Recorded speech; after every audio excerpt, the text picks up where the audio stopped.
প্রায় শতভাগ শেষ হজরত শাহজালাল আন্তর্জাতিক বিমানবন্দরের থার্ড টার্মিনালের কাজ। এই টার্মিনালের দায়িত্ব কে পাচ্ছে তা নিয়ে চলছে অনেক আলোচনা সমালোচনা।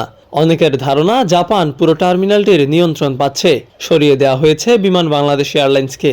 আবার অনেকেই মনে করছেন বিমানই চালাবে থার্ড টার্মিনাল। বাস্তবতা হলো জাপানি প্রতিষ্ঠান ও বিমান দুপক্ষই থার্ড টার্মিনালে ভিন্ন ভিন্ন কাজ করবে।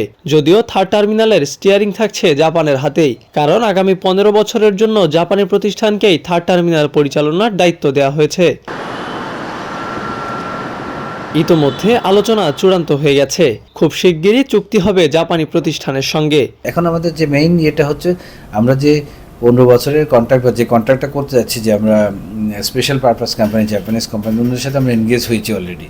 ওনাদের সাথে অনেক ডিটেলস আমাদের আলোচনা হয়েছে। তো আমরা এখন রিকোয়েস্ট ফর প্রপোজালটা ওনাদেরকে খুব শীঘ্রই ওনাদেরকে আমরা সাবমিট করব। ফলোড বাই কনসেশন এগ্রিমেন্টও আমরা কাজ করছি প্রায় শেষের দিকে, এটাও আমরা ফরওয়ার্ড করে দিব। এই নেগোসিয়েশনটা একটু সময় লাগে, কারণ এখানে লট অফ ফিনান্সিয়াল এবং আদার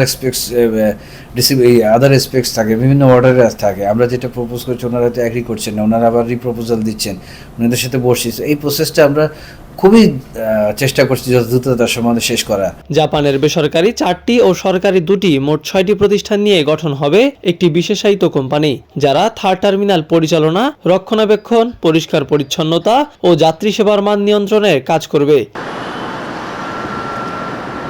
চুক্তি সম্পন্ন হলেই জাপানি প্রতিষ্ঠানটি থার্ড টার্মিনাল 15 বছরের জন্য বুঝে নিবে। এরপরই শুরু হবে চালুর প্রক্রিয়া। জানা যায় জাপানি প্রতিষ্ঠান কাজ শুরু করার 6 মাসের মধ্যে এই টার্মিনাল চালু করতে পারবে। সেক্ষেত্রে চলতি বছরের শেষ নাগাদ যে থার্ড টার্মিনাল চালু হচ্ছে তা নিশ্চিতই বলা যায়। চুক্তিটা হওয়ার পরে কিন্তু they need a time, actually তাদের রিক্রুটমেন্ট হবে, ট্রেনিং হবে, ম্যান পাওয়ার ঢুকাইতে হবে, তারপরে ইমার্জেন্সি রান করতে হবে এয়ারপোর্ট। এই যে সময়টা লাগে, এই সময়টার জন্য এই সময় লাগে। আমরা সবই রেডি, কিন্তু এইগুলো না করে কিন্তু আমরা অপারেশনে যেতে পারবো না। অনেকে মনে করছে সবই যেতে বিল্ডিং রেডি হয়ে গেছে, কালকে থেকে operation. It is nothing like that. অনেক এয়ারপোর্ট ওয়ার্ল্ডে যারা অপারেশনে যাওয়ার পর কিন্তু বন্ধ করে দিতে হয়েছে, because there had been emergencies. আপনি নিজেও জানেন, there are many airports যেগুলো অপারেশন করার পর দেন, because the airport requires a sustained operation for 24 hours. অন্যদিকে বিমান বাংলাদেশ এয়ারলাইন্সের দায়িত্ব শুধু গ্রাউন্ড হ্যান্ডেলিং, যার মধ্যে থাকবে যাত্রী বোর্ডিং, লাগেজ ও কার্গো ব্যবস্থাপনা, উড়োজাহাজ পার্কিং ও র্যাম্প সার্ভিসের মতো বিষয়গুলো। তবে বিমানকে আগামী 2 বছরের মধ্যে সর্বোচ্চ যাত্রী সেবার মান নিশ্চিত করতে হবে।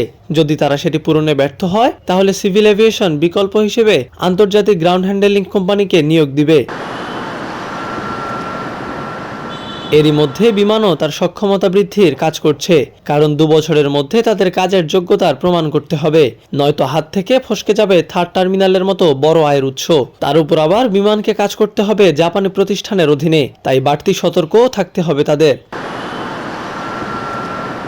এরই মধ্যে শুধু বাংলাদেশের যাত্রীরাই নয়, থার্ড টার্মিনাল নিয়ে আগ্রহ দেখাতে শুরু করেছে বিদেশি এয়ারলাইন্সগুলো।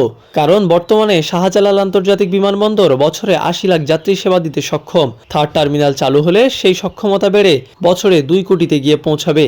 সব মিলে ডজনখানেক এয়ারলাইন্স মুখিয়ে আছে থার্ড টার্মিনালের জন্য। এই সম্ভাবনাকে কাজে লাগাতে পারলে বাংলাদেশ হয়ে উঠবে বেসামরিক বিমান চলাচলের এভিয়েশন হাব।